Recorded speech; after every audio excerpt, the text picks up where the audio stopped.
he's on top. Million subs, he never gonna flop. Out of Chicago, where the streets don't sleep. Betting on games, making cash real deep. Crystal ball for sports, he knows the lines. He's a sports aficionado, the money he finds. From football to basketball, he's always on point. Predicting winners never disappoints. He's got that hustle, that Chicago vibe. Making moves on the streets, cash on the side. With E, you know it's always a bet. He's the king of the game, never forget.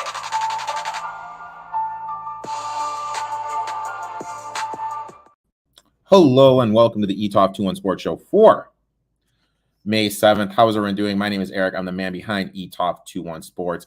Great show tonight. My boy Gino sent in his best bet for horse racing from Santa Anita, and Bryce from the Neeed It Sports Pod is this week's special guest. We're going to talk a little NBA playoffs, share some bets for later in the week, and a couple futures bets. Really looking forward to that. As always, the Etoft21 Sports Show is sponsored by Parlay Play. If you're not using Parlay Play, go to the App Store, download the Parlay Play app, use promo code NFL Betting Blitz for a nice little deposit bonus. Now let's shift our attention over to Santa Anita and see what Gino's horse racing bet of the day is. Best bet coming up this week is going to be at Santa Anita. Let's head on over to Friday and take a look at race number 6. Remember, we're looking at the DRF past performances, DRF.com. The 6th race is 6 furlongs on the turf course. The odds are not out yet because we're looking early. But a horse I like a little bit in here, and I don't think will be favored. Money's going to come in on Yellow Sundress for sure. She'll take some money, and I think towards the outside, wouldn't be shocked to see Topolina take a little cash, even Perfect in Gray. We're going to look to Ange and Ash. So this 3-year-old filly has raced twice on the turf. Those 2 races were really strong. On March the 4th, she finished 3rd. You know, she was sitting 2 lengths off. She kind of got caught in between horses. She was chasing a lone speed winner that day, a horse named Avoir, and she just ended up losing second late in the race. On April the 5th, that was a really impressive performance.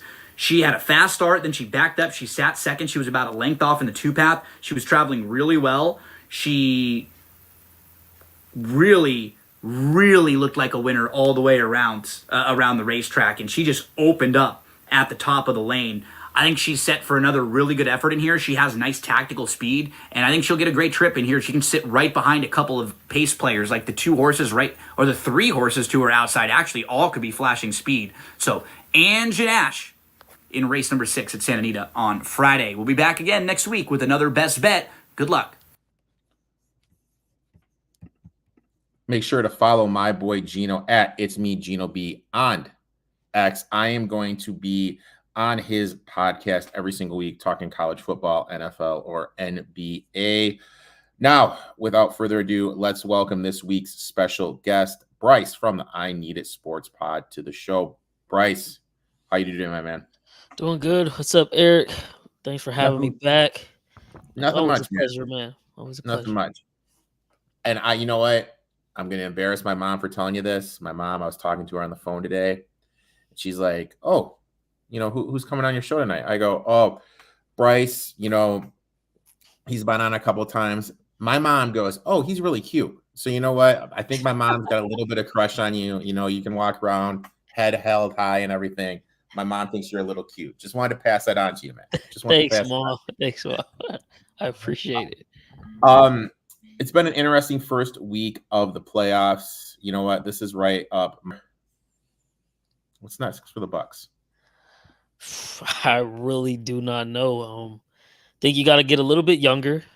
Where you choose to get younger, that's going to be an interesting choice. I know, like you said, Middleton flashed, you know, kind of what we've known of him in the past in that Pacer series, sort of in games 2 and games 3. Really, I think it was game 3 where he basically put the team on his back and then fell a little bit short. I don't know if you want to. You're probably going to have to get a new coach, which means you're going to be paying like 4 coaches at once, I think, which is just crazy. I don't know who exactly would be the next coaching candidate that you want, but I'm sure Giannis will be heavily influencing that decision.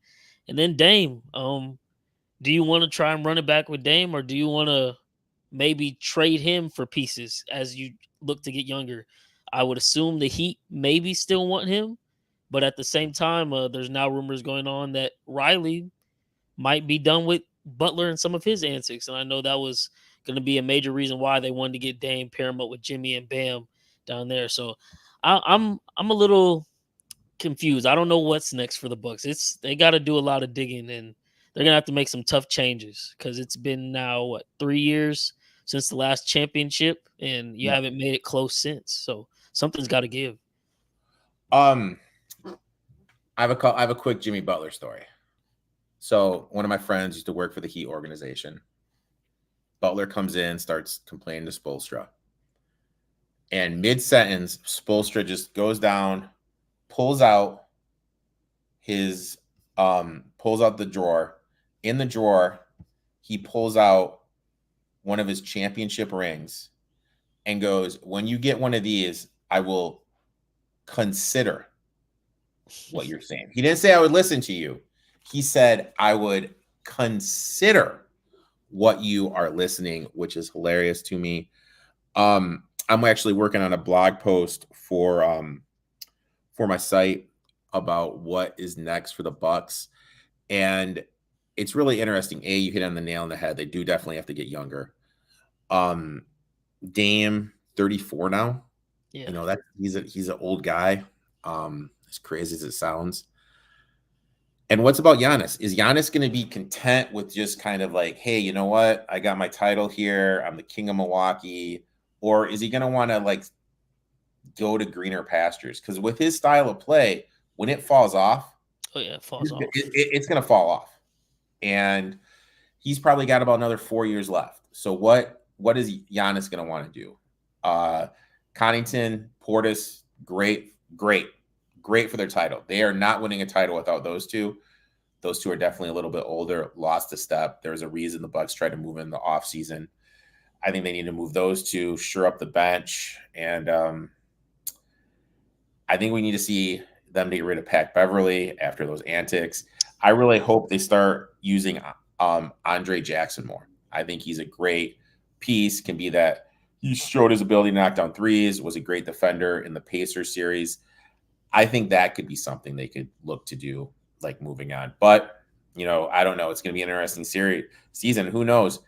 We could live in the world next year where Giannis is somewhere else and Dame is somewhere else. Because Horst, their GM, he's rumored to go to, I'm rocking it today. I'm rocking the old school Pistons bad boys team. He's rumored to go to Detroit to be their GM. Does he see the writing on the wall that those guys are going to want to leave and look to get out of it? So I don't know. It's just a real interesting thing. I don't know what they could give, but I know a couple years ago they were heavily in the mix. They wanted to grab Giannis. Do you think Golden State tries to make a play because they seem to think their window is still open, even though me personally I think it's shut? But I know they probably only have another like 3 years of solid Curry left. I think Draymond is way past his prime, and he's a ticking time bomb, much like Beverly. And then Clay, I would imagine, is gone this offseason because they're not going to give him the max. But maybe they do try to go all in for Giannis and squeeze out one more title with him and Steph. I don't know if that would work necessarily, but I could see them trying to make a play for that. And then, that would be Giannis out of Milwaukee. But who do you get in return for Giannis? Because you got to get a haul back, obviously, because that's a franchise player right there. My worst fear is I'm going to be looking at Milwaukee and they're going to have Klay Thompson and Tyler Hero next year. That's my worst fear. when Tyler Hero be coming back home, maybe it'll amplify his game a little bit or something. I mean, that would be my worst fear. Jim, what's up, my friend? We're talking a little NBA today, man. We're talking some NBA playoffs. Looking back at round one, going to share some NBA bets. Sports facts: Warriors and Giannis. I love it. That's always been like the rumor. You know what I mean? Yeah. But what? I mean, you probably have to give up Kuminga. I mean, which they don't seem to be able to utilize him. That's one thing I don't think Steve Kerr gets enough slack for. he hasn't developed any rookie over on in that Warriors franchise since he's gotten there. It's really he came in, of course, they had the team built, had a solid bench of veterans. In every draft that they've had so far, all of those rookies are either now gone or underutilized, a la Jonathan Why? Kuminga. I don't know Because what with it my is. boy. Yeah, so man, I don't think that gets talked about enough. But yeah, I would assume you'd probably have to give up him. Maybe I don't know how much y'all would really use him, but maybe they throw in like a Kevon Looney that gives you a backup big or a solid big in case you choose to move off of Lopez. But yeah, they don't have many pieces. I don't know how they would get that trade off. I just know once this NBA season is completely over and the draft goes by, there's going to be rumors in the media once again that, hey, the Warriors might want to make a push for Giannis. And it's like, what do you give up for Giannis? Because it's going to take everything, I would assume. Here it is. We got two of them, two Nuggets questions. First one, thoughts on Murray throwing the heating pad? Should be suspended. I'm glad he's not, just so there's no excuses. I hate you hate to see a star player suspended or out with injury in a playoff series, but he should be suspended. He was basically trying to hit Mark Davis with first it was a towel. He was so frustrated. If you guys were watching the game, you notice he was taking some not basketball type play hacks for fouls in certain parts of the game. The Timberwolves locked the Nuggets up so bad they had every single one of them acting completely out of character, and I think what really set the tone for how that game was going to go for Denver was when Mike Malone charged Mark Davis at first quarter because he thought he missed the call, and at that point I don't know how he got away with not getting at least one tech, if not getting thrown out the game himself.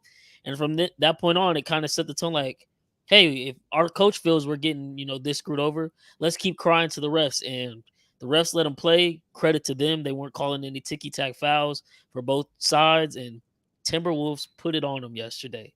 And I don't know how many of y'all were tuned in to the Fast Bets episodes I was doing with you throughout last week, Eric, but I told y'all coming into that series, like, watch out for Minnesota. They are loaded. They have talent everywhere. And Denver's been playing lackadaisical. They've been getting off to slow starts. You can't do that versus the Minnesota Timberwolves. They will take advantage of it and capitalize every time. That brings me to something. You need me to let me know what beer you want, man. You want the beer bet fair and square. Just let me know what beer you want. I'll Venmo you some money. Nice Dos Equis, man. To buy a beer. My thoughts on it. That game for me, like when the play with Towns happened and there was no whistle, I was talking to my buddy he actually used to play in the NBA, did some work in the NBA, and he told me his quote was, I wouldn't be surprised if there was a fight in this game. That was just because they were letting him play. They were letting him go at it. Like right after that, like you mentioned it, Murray was on the top. He kind of took a swing. I think it was against Alexander Walker. It may have been McDaniels, one of the two guys. They're being physical. I understand why Malone went on the court. He was trying to get I get the tee, I fire the team up. Yeah. That didn't happen at all.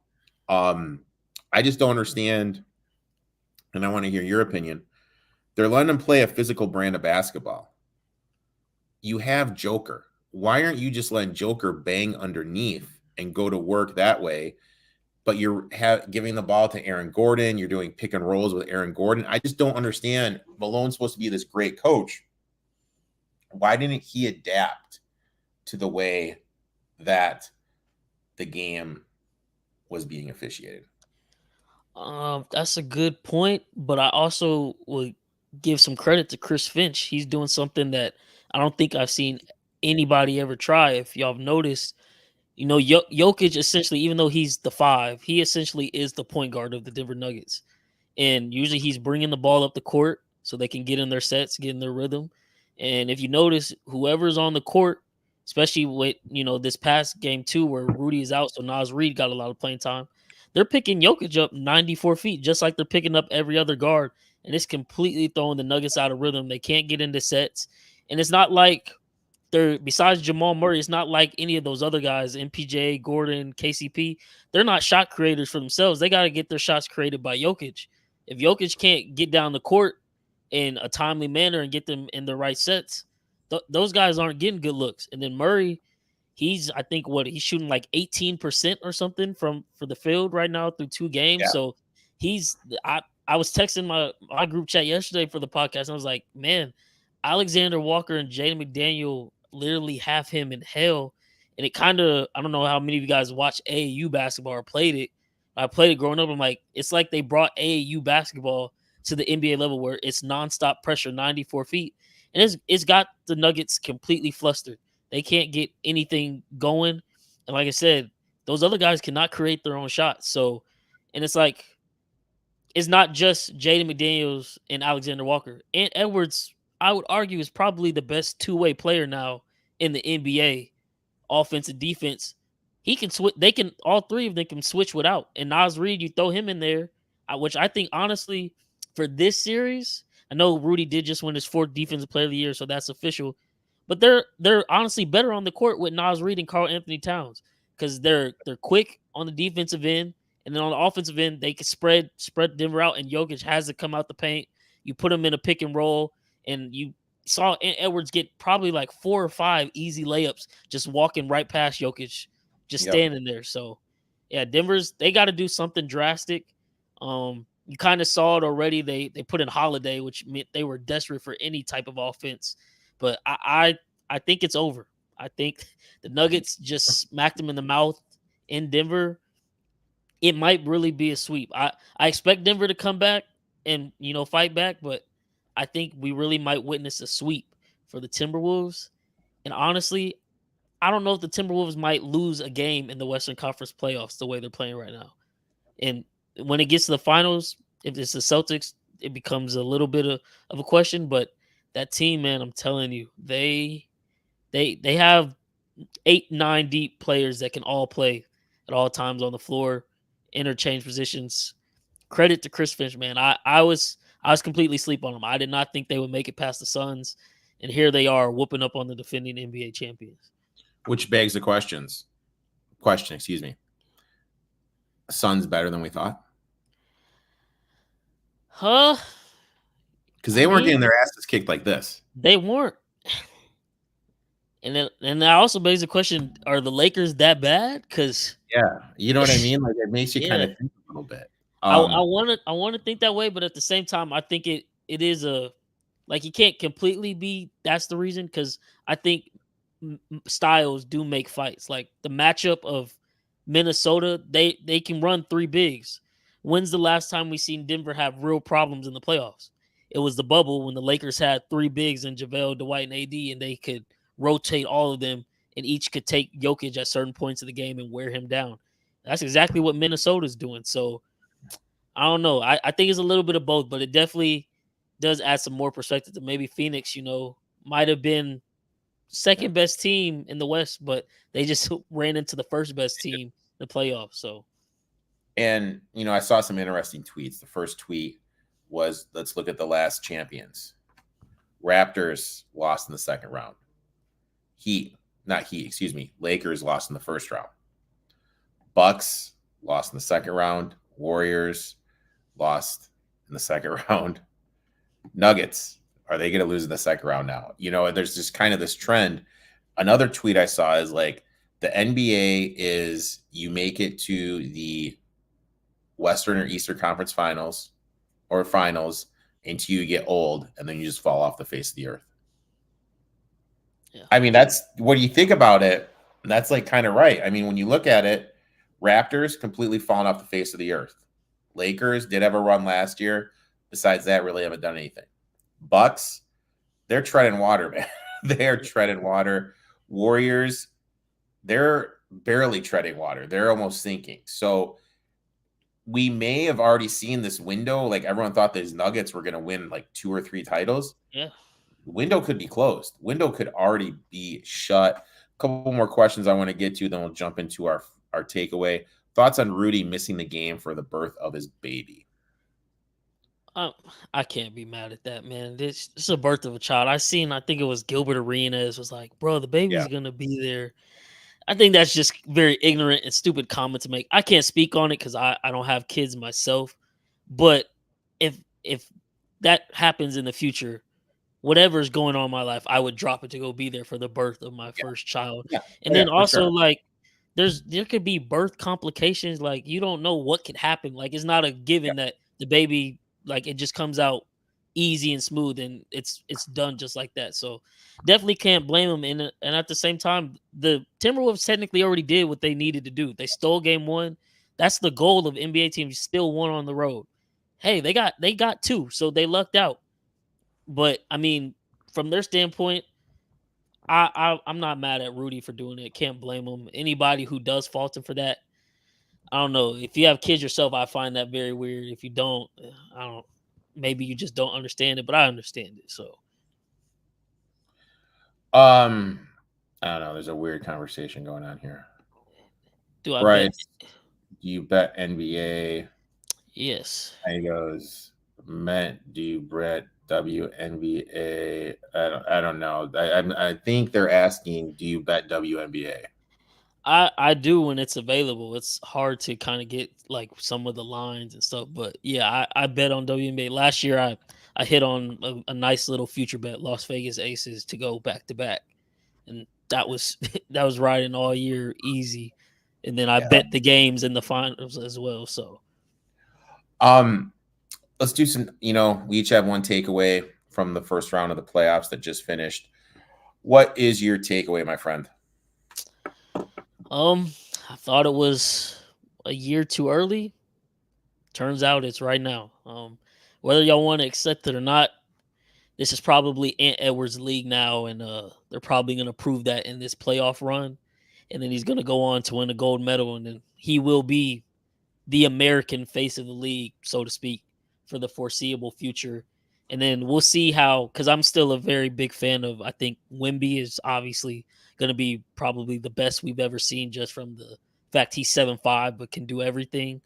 So I like to see his development over the next couple of years. But as of right now, Anthony Edwards, the best two-way player, the best shooting guard in the league. He's about to be the leader of maybe an eventual NBA champion. They've got everything, and he's for a 22-year-old kid. I don't know if y'all have seen some of his mic'd up footage so far in these playoffs. He's very poised, and he's a leader out there on the court. He's leading the guys that are supposed to be his vets, Yeah. And I can't take nothing from him. I love his game. I knew he was good. I didn't think he was this good this early, but man, you're seeing it now, and he's even adapted to where last season it was he can't really create for his teammates. Now he gets his shots, defense starts collapsing on him. He's kicking it out to his teammates, and he's got shot makers outside the perimeter, and it's a well-oiled machine over there in Minnesota right now. So yeah, Ant Edwards, face of the NBA. I like that. My takeaway. 2 years ago, I was like, you know what? We got to get on the Grizz. We got to get ahead. Grizz are going to be the team. Bet they're over, took some futures on them, was able to hedge out because of these insane prices I got. Going into this year, I talked to you right after the the Damian Lillard trade, and I was like, this is the Thunder's year. We gotta bet Shai Gilgeous-Alexander MVP. We got to take him 100-1. I found the team that I'm doing it with next year, my friend. Give me the Orlando Magic. I am all in next season. I'm going to be betting Banchero to win MVP. I'm going to be betting the Magic to win the East, the NBA championship, and they're over.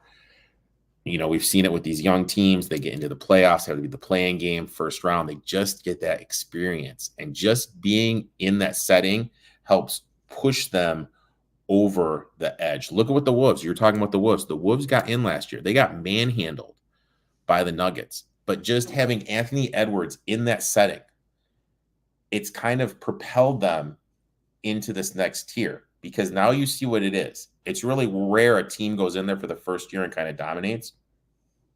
And it's that second year where you really see this growth. You mentioned the Wolves. They haven't lost a playoff game, and they've only played 2 home games. I mean, I'm not saying the Magic are going to do that, but I'm Pankera. Pankera. I can't even say his name now. He is the first player that young to lead his team in points, rebounds, and assists. Now he's 21. He's going to improve next year, and now he's got national attention and the media attention, and he's going to be on ESPN a lot more. If you're putting up those numbers, it's just going to keep on going up. I think he's probably going to be north of 25-1 to win MVP. He's going to be a great bet. I think the Magic are probably going to be 60-1 at worst to win it all. I think they're going to be a great bet. Obviously, they need to add that second scorer. Will Wagner take that step? Will they make a trade in the offseason to bring somebody in? I don't know, but I think defensively they're good. They got Isaacs that can kind of that 3D guy that can defend, play multiple positions, big guy in Wendell Carter. I think the Magic are going to be doing something next year, and they're definitely going to be a team that I am going to be looked to invest in futures on. That is my takeaway. Full disclaimer, though, if they add D'Lo, I take away everything. I take away everything I said if they add D'Lo, though, because I am the ultimate D'Lo hater. I'm not a D'Lo guy. But after this year, I'm done believing in D'Lo. It's the same stuff, rinse and repeat, year in, year out. But I am completely in on him next year. I'm Paulo to win MVP. I absolutely love for next year. Be on his points over, rebounds over. What he's able to do and be so poised against the Cavs, who are a pretty good defensive team, that really stood out to me. He was better. Now, granted, I'll be honest, I probably watched 6 Magic games all season. He was better than I thought he was, and he really stood out to me. Yeah, they didn't get any coverage, but he's been good. And like you said, he's only 21. Like, these kids, I mean, they're kids, essentially. Like, they don't even know what they're doing really just yet, and they're already somewhat taking over the league. And like I said, I would assume the Magic go get somebody to get some offensive help, because they don't have any max contracts over there as of right now. Yeah. So they're going to have a lot of cap space to make some splash moves and bolster that roster. And then you do have 2 young guys that I think you can build on in Paolo and Wagner. And the owner even came out and said he's not necessarily pressed to go out and, get rid of a lot of draft capital or spend a lot in cap to try to, force an offensive move. Because he said that he likes what he's got and he thinks Wagner will improve on. I believe he shot NBA history worst, 18% from 3 with the minimum attempts of 50 or something like that. But they have a lot to build on. So I'm excited to see them out in Orlando. I know a lot. Seen a lot of rumors Klay Thompson might go out there. I know he's kind of on the tail end of his career, but he can still shoot the ball. And with Paolo drawing a lot of attention, Wagner, who's more of a slasher, I think Klay could pair nicely with that lineup. So who knows? But things do look pretty bright in Orlando. All right, I'm gonna say some free agents, okay? And I want you to tell me how you think they'd fit in Orlando. Paul George. I'm out on Paul George. He's, I think, 33 now, and he's looking for a max deal. I get it. These guys want some of this new NBA money because the contracts are getting pretty ridiculous. But some of these older guys, their time has passed them, and it's pretty evident right now. I wouldn't, for any franchise who thinks that they might be there in that window, I'm not bargaining my future for Paul George any longer. I've seen it his whole career. He's a good player. He's not the guy that's going to help you get over the hump. Because I think he's definitely on the market. He wants max money. The Clippers are he's on the market. You're not going to give him max money. Another free agent, DeMar DeRozan. That's an interesting one. I wouldn't be mad at it. It just wouldn't help with their 3-point shooting. He can get to his spot in the mid range, but I feel like at the same time that might clog the court up a little bit for Paolo and Wagner, who kind of operate in the mid range as well. They think they need someone who's a solid 3-and-D guy moving forward. I think they got the other pieces covered for now. Buddy Hield. They can make that work.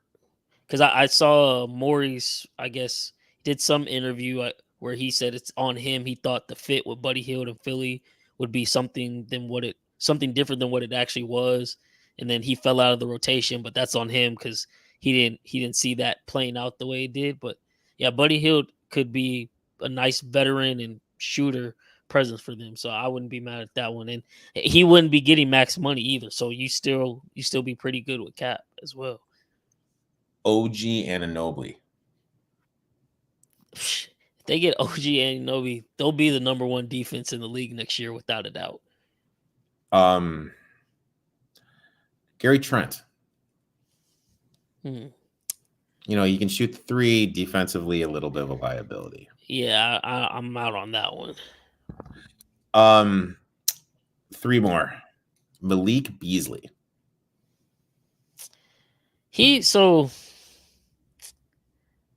Maybe as a bench piece, he's very hot and cold to me. Like obviously he was with the Lakers a couple years ago and that flopped. And then I literally only bet on him this year when you guys played the Lakers. I'm like, everybody when they go back and play the Lakers out of spite, they usually play their best game. Yeah. And he did that. And in other games he would be a no-show. So I mean, if it's for a bench piece, sure, I'm not mad at it. Because you probably don't have to throw that much money onto Beasley, but he would just be a solid role player. I wouldn't be really expecting much other than that. Last two. Luke Kennard. I haven't heard that name in a while. Is he still with Detroit? No, he's with Memphis. He's with Memphis. Oh, see, I totally forgot where he even ended up. Good bench guy. He can come on, shoot some threes, you know, floor spacer. You know, that's what they need. They need some 3-point shooters. And then one of the most underrated players in the game now, in my eyes, I'm going to say his name right here. He does play the same position as Jalen Suggs. So are you going to have him come off the bench? I don't think Suggs, you can play the off guard. I think he needs to play the point. Tyus Jones from Washington. I'm a big fan of Tyus Jones. I honestly thought coming into the year, Washington would be okay in the East. I thought maybe Jordan Poole redemption, Kyle Kuzma maturing a little bit, and then Tyus Jones able to run the point, kind of control some things.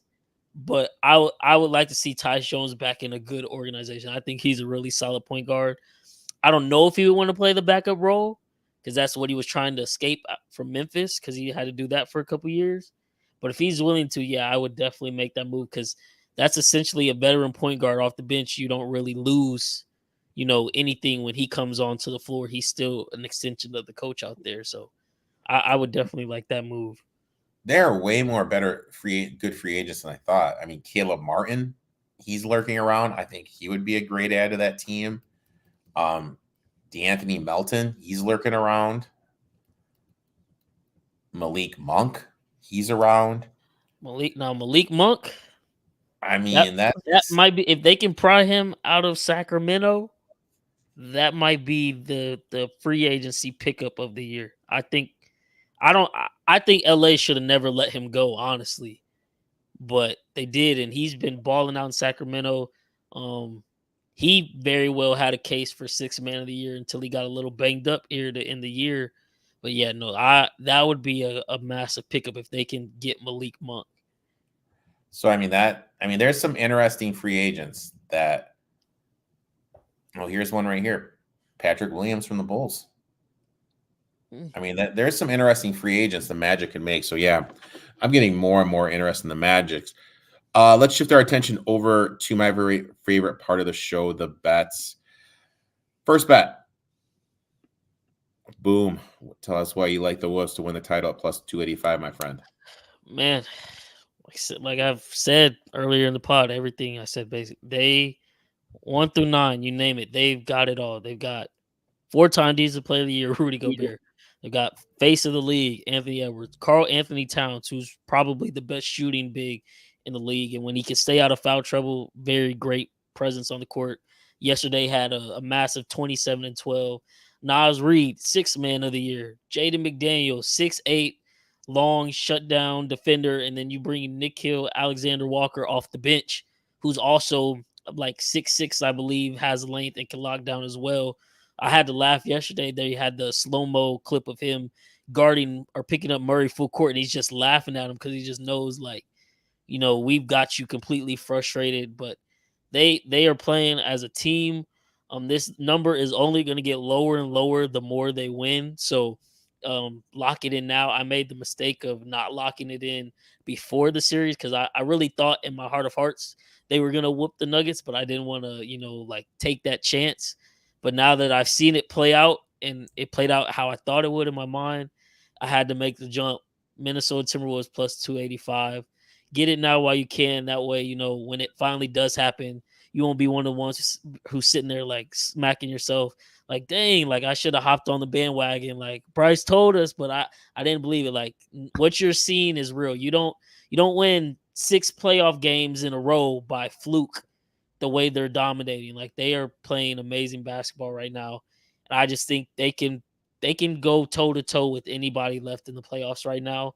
And I would take them in a 7-game series. I don't think you're beating this team 4 times as of right now, as long as they stay healthy. And I'm pissed, dude. Like, I am so pissed at myself for not taking any Wolves futures. Like, looking back at it, you're like, you have Anthony Edwards. He's going to take another year. We should have been taking futures on him, when we were taking futures on those Thunders. So that's on me. That's why I'm doing it with the Magic next year. I'm trying to get ahead of the freight train. I'm going to do it with the Magic. And you know what? I'll play the Pistons just to make the playing game. But I like this bet a lot. I definitely think there's some value on the Wolves. I think they're getting a little bit overlooked in the market, and Denver's still getting a little bit more respect than they should. My first bet, I'm going Halliburton over 16.5 points. Look, he only had 6 shots, and I expect that Carlisle is going to make a concentrated effort to get him going tomorrow night. The season, he averaged 15.2 shot attempts per game. I expect we're going to see him close to 20 attempts tomorrow night.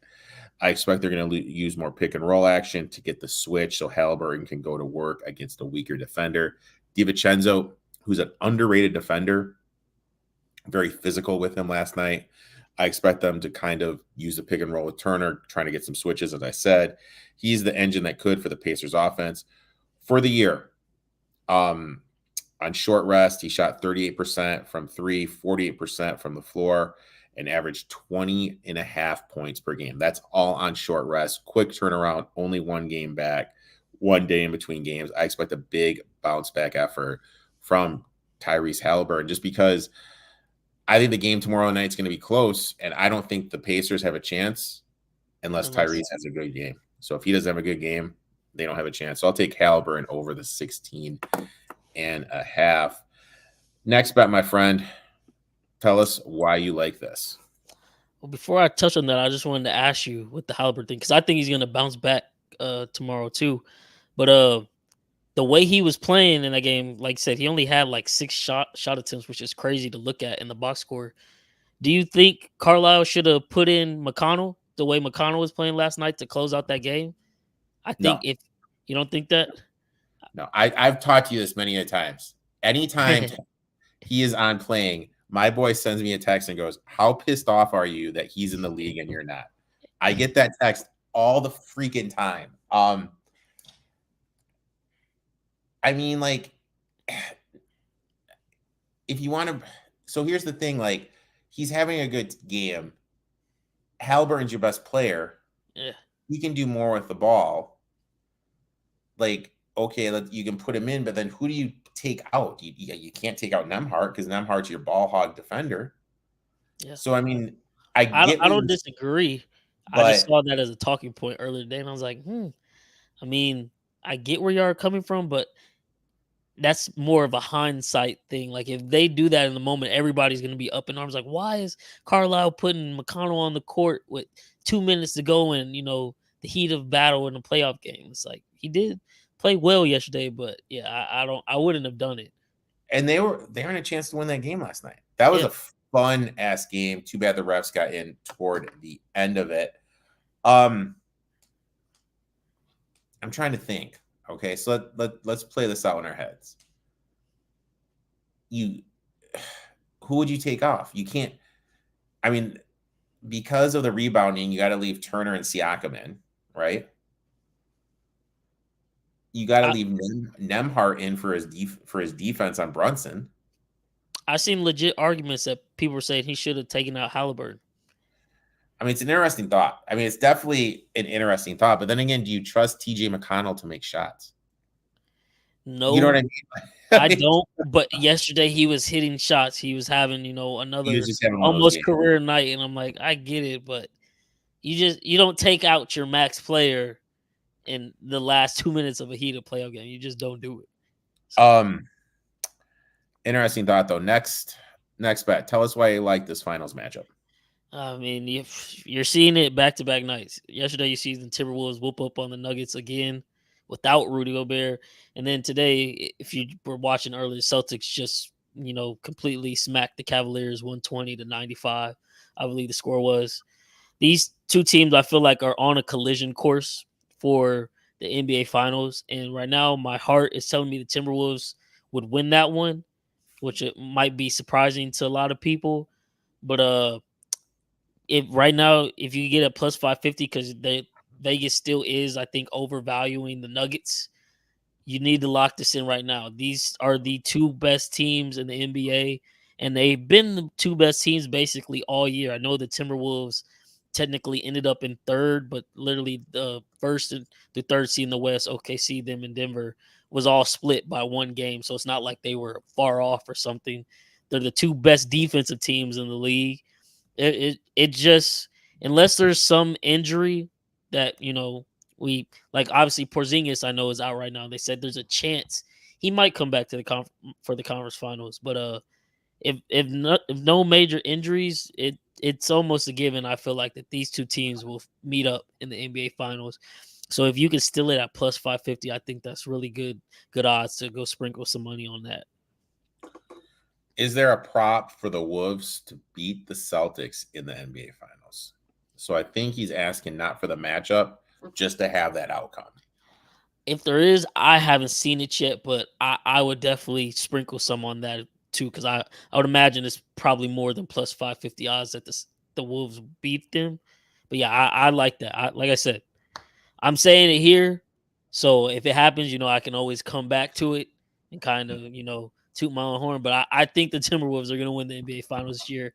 Anthony Edwards, Finals MVP, and like we said on the Fast Bets a couple days ago, like if you can parlay Anthony Edwards Finals MVP plus gold medal and something else futures, you're probably going to come out with a good portion of money, because it's very likely all of that could happen within this summer. So. Hey man, on my notes, dude, I just wrote it down. 42-45 mark. Bryce, Wolves, champions. Just wrote it down for the timestamp. I like that bet a lot, and I think the Wolves, if this happens, will beat the Celtics. This game tonight showed me why the Celtics are never going to win a title with Joe Mazzulla as their coach. The Cavs have one option. And it blows my mind. If I'm a coach and I'm like, look, I'm playing a team on short rest, a team where if we get up 20, they'll probably roll over in the third quarter. I am blitzing the living shit, excuse my language, out of Donovan Mitchell to make him uncomfortable. And not to have him have that false sense of like, oh, I can have that magical game. If Garland, Strus, Mobley, any of those guys beat me, I'm fine with it. But I'm not going to let Mitchell get his. Yeah. And they were just leaving him on an island. They're doing drop coverage on him. I just didn't understand the defensive concept. And this is probably the only series, if we just play it out in our heads, where the Celtics will have the coaching matchup. You know what I mean? Because I think Carlisle's a better coach. I think Tibbs is a better coach.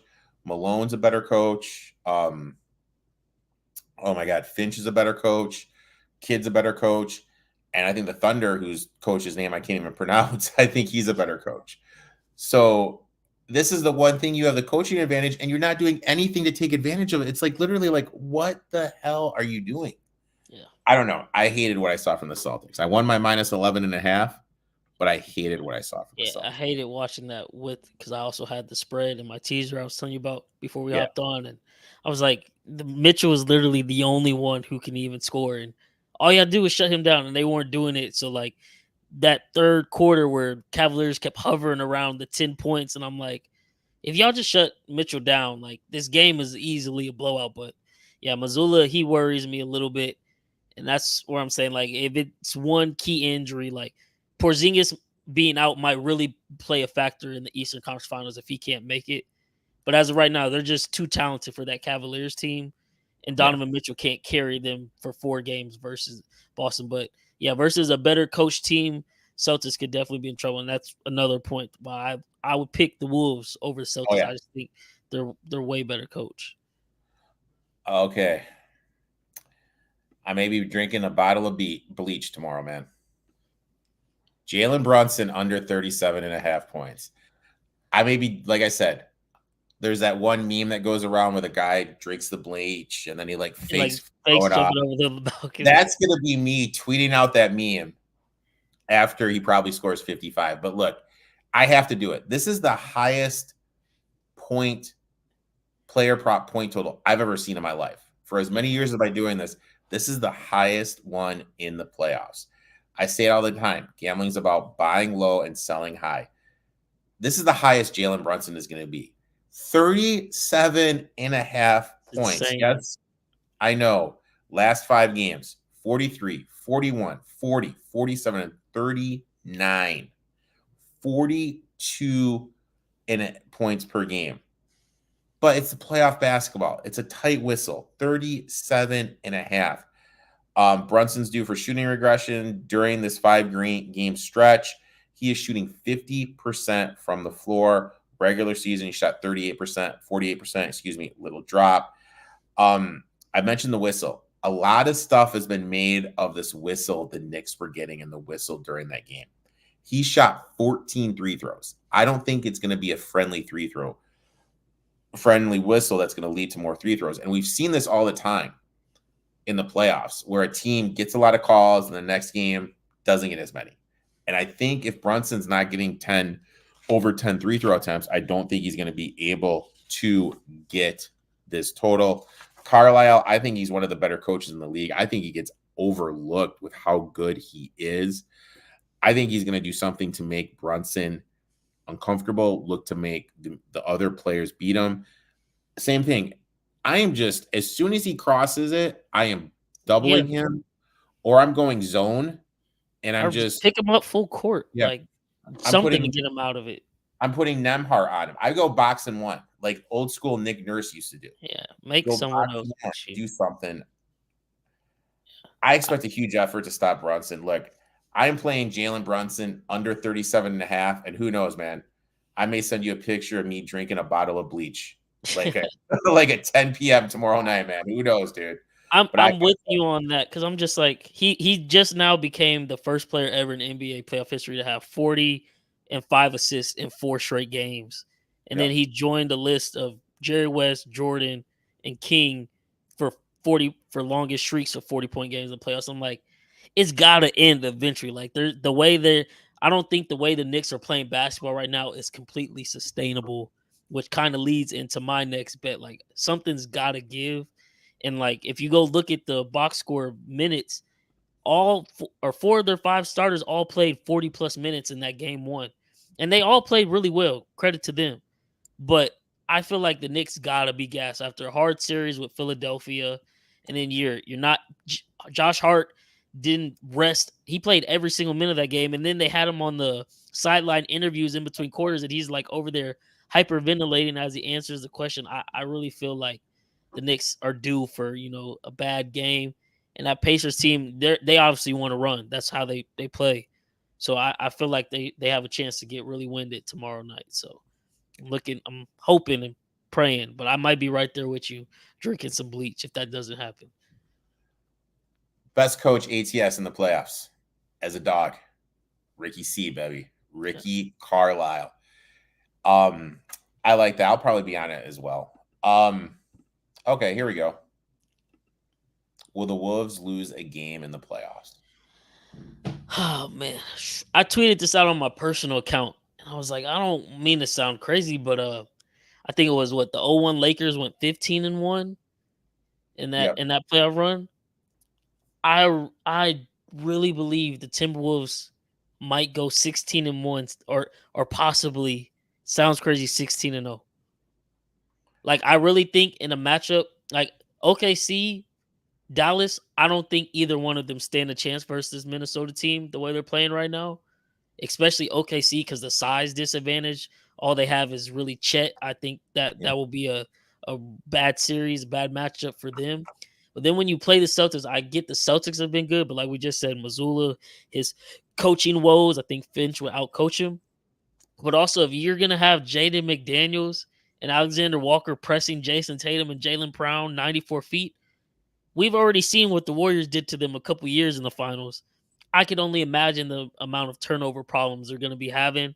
And people will say, like, oh, well, Drew Holiday will shut down Anthony Edwards. I don't think there's anybody in the NBA right now that can stop Anthony Edwards one-on-one.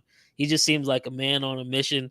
So if there's some way you could bet possibly like the Wolves' final playoff record, 16-0 or 16-1, maybe 16-2, I'm sure those would all be good odds. I don't know if you can really bet that, but yeah, I really think they might run through everybody. It's going to be an historic run if they do that. And we look back on this and it's like, wow, a 22-year-old kid really just took over the NBA. Like, as you know, the league's been praying and hoping for who's going to be the next face because we know LeBron is on his way out. And here we go. Take it right away. Thunderhead Williams, don't sleep on him. Oh. I think he will be the key to the series. That's an interesting point. So let's just kind of, but I think the thing with Edwards that people forget is how good he is defensively. Best two-way player in the league. So if we play it out, you can throw McDaniels or Alexander Walker at Gilgeous-Alexander. But if you put Edwards on Williams has some inches on him. He does, but will they put Williams in the post? You know, it's an interesting little chess match how that would all play out. I don't think you can because Ant is a strong dude. Like he's got Williams has the height advantage, but as far as strength goes, it's even, or Ant might even have the edge a little, I think. Because some people don't know, and some people forget, Anthony Edwards was a football player. Football was his main sport, and he chose to go play basketball, and he's made an NBA.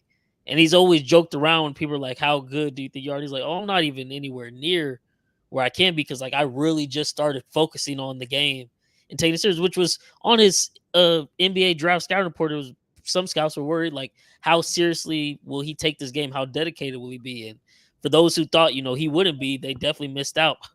The Warriors, because that's the reason they didn't draft him.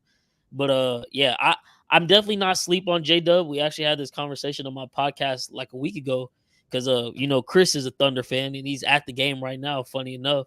But we were talking about like, man, Shot, he's gonna get a max. Assume Chet is gonna be max, and with this new CBA rule, you only have 2 max players. Somebody's gonna throw J-Dub a bag. Like he's gonna unfortunately end up out of OKC because they're not gonna be able to pay him unless he just wants to take a major pay cut, stay, because they are like seem to have a really good thing going on. Like all those guys seem really cool with each other, best of friends. But yeah, J-Dub, he's definitely gonna be getting max deal offers from quite a few teams in the NBA when it's time. So, but I think Ant Edwards would be okay in that matchup. I'm just looking at this. I mean, Dort against Edwards, I think that's going to be a great matchup. If we get to there, obviously, if we get there, you put Towns on Chet because Chet's going to be away. Then what do you do with Rudy? Like, who do you put Rudy on Josh Giddey? Yep, because Josh Giddey, if Josh Giddey's going to beat us shooting, I'll live with it. You can tell Rudy to sag off, and he can still kind of patrol the paint area a little bit. I think they'll be just fine. And then, you put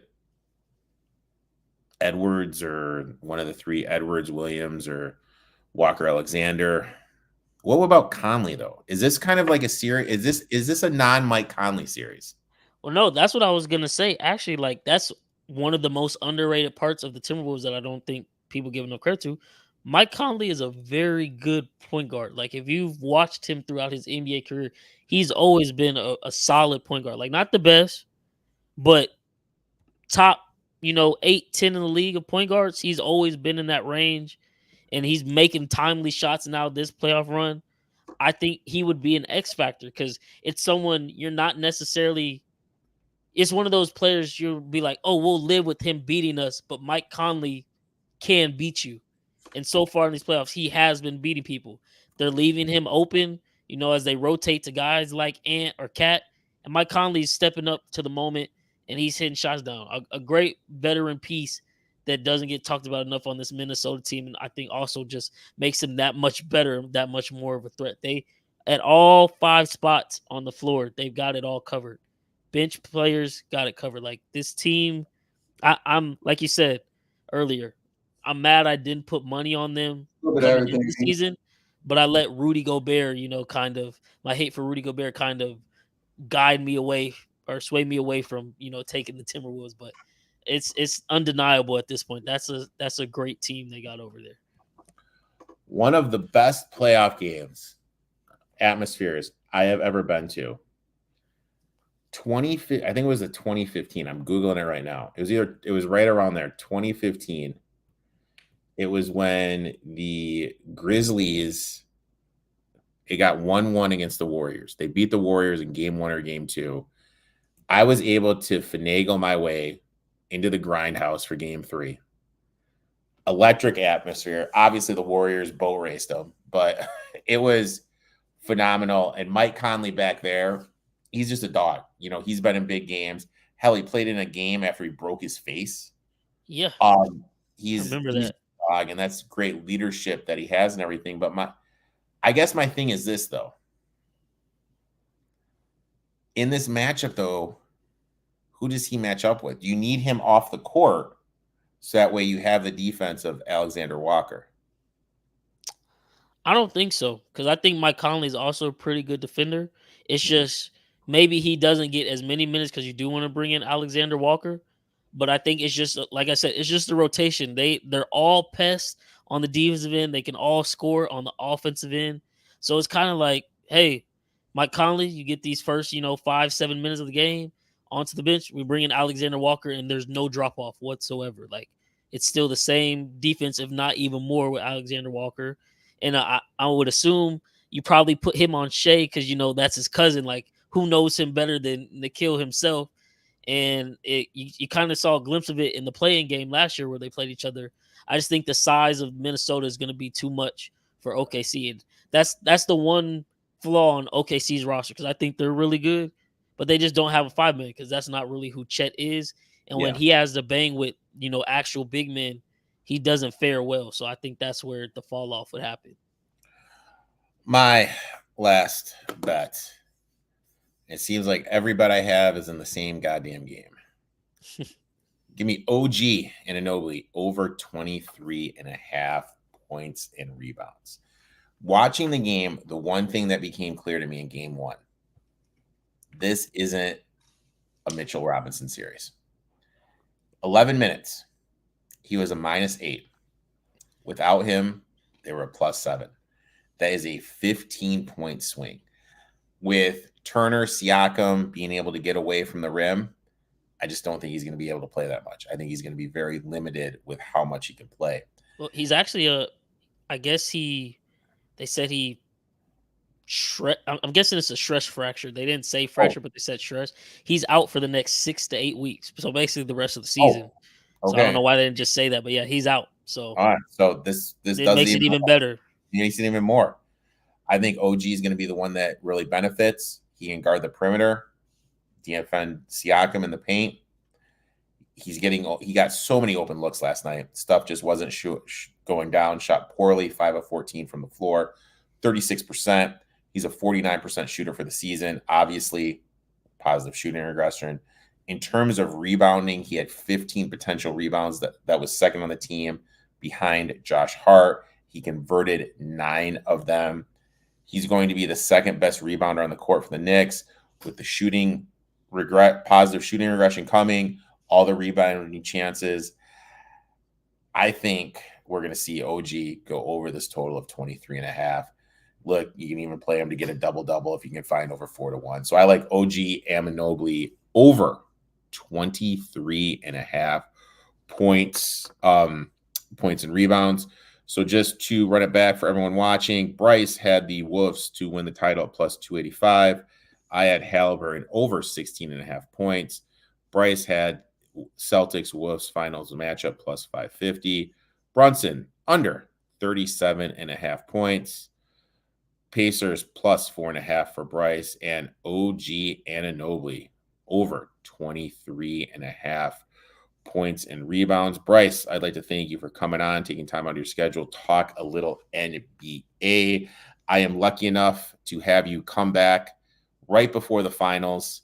I think that's June 4th, June 6th, 2 days before the finals start. Lucky enough you've agreed to come on. Really looking forward to doing a whole finals preview with you on that show. Why don't you tell everyone where they can find you on social media, when your podcast comes out, when your reaction videos come out, all that good stuff. Yeah, so you can find me at the @ on the screen in my left corner at INISPOD on X and TikTok. Instagram is the same @ but an underscore at the end. Come out with videos every week. Right now, reaction videos, and then we'll end each playoff round with kind of a wrap up, post NBA table talk. But for the first time, I've done vlogs before, but actually I'm gonna do a real life vlog this weekend. I'm headed up to Phoenix, so I don't know if you caught it, but on our last or 2 NBA lives ago when we did the women's Elite 8 matchup, I had a frat brother come on, and I'll tell a funny story a little bit before we get off here. So when I was in college, I played basketball. I played everything growing up, but I stuck with basketball throughout high school. Got to college, I had the opportunity to play basketball for a small D2 school, but I went to school for engineering. So I said, screw basketball. That's not what's going to get me paid in adult life. But I played with my frat brothers, and I would kill them. Like, they'll sit up here and try to lie and say I didn't, but they all know the truth. But I found out my senior year, spring semester, that I actually fractured my knee, and it had probably been fractured for a couple years at that point. I just thought I was old and out of shape. And like there was that COVID gap where we couldn't play because they shut down the rec. So I never paid any attention to it. Went to the doctor one time for a regular physical. And after the physical, she was like, anything else wrong with you? I was like, sometimes my knee hurts when I play basketball. Took an x-ray. They called me back later that day to let me know my knee is fractured. So I haven't had the opportunity to play them since I had surgery and corrected all that. So he came on the podcast and he was kind of talking smack like, I could for sure beat you. So I was like, well, I'm going to see you in a couple weeks when I come to Phoenix. We could definitely run a one-on-one for my podcast. And he agreed to it. So if you want to see in real life, if you're like, man, this guy talks basketball, does he really, does he know it? Can he play it? You'll get to see that opportunity. Gonna whoop up on him a little bit, and then of course kick it with some more of our frat brothers and watch some of these games. Definitely gonna be betting while I'm down there. We were trying to get lucky enough that maybe the Suns would have won the first round versus Timberwolves, and we would have got to catch a playoff game down there. But clearly that did not happen. But not too mad at it from what I'm seeing with Minnesota. So that will be out sometime next week. But I'll be in Phoenix this weekend, so definitely stay on the lookout for that. The first, I guess, real life I Need a Sports Pod vlog. So, hey man, I'm looking forward to seeing that jumper, dude. I'm looking forward to seeing the jumper, dude. That's what I want to see, man. I'll definitely check that out, guys. If you're not watching Bryce and the rest of his crew, you're definitely missing out. Great entertainment, and I've said it a million times. The basketball knowledge is great. The stuff they drop, the perspectives they have, but it's really good when they just start going at each other and shooting the shit, and then ribbing the other ones. I really like it when you guys have disagreements. Like that's my favorite part of stuff. When you guys have disagreements, start going at it. That's my favorite stuff. I always check it out when I'm doing my workouts on the treadmill and everything. You guys should definitely check it out too. Drop Bryce a follow. He's going to be back here about a month or so, giving a finals preview. And we'll be back next week. My boy Maddie is coming on, and Maddie's going to talk some little golf. I have no idea how to bet golf. Maddie's going to try to teach me how to bet some golf. So for those watching, check that out, and good luck in all your bets, guys.